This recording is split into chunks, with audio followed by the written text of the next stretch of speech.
હિંમતનગરના ગઢોડા પાસે Navbharat LPG bottling gas ગળતર થવા અંગે of site emergency fire mock drill યોજાઈ। સાબરકાંઠા જિલ્લાના ક્રાઇસિસ ગ્રુપ અંતર્ગત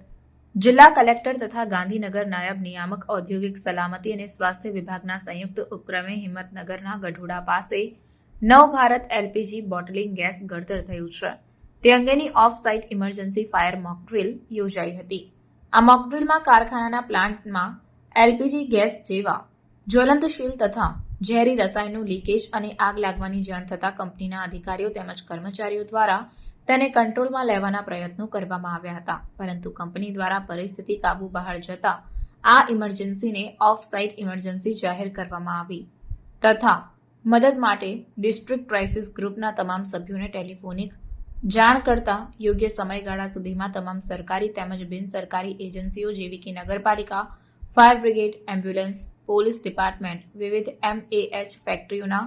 સેફટી ઓફિસર્સ વગેરે ઘટના સ્થળ પર પહોંચીને આગને કાબૂમાં લાવવાની જરૂરી કામગીરી કરી હતી।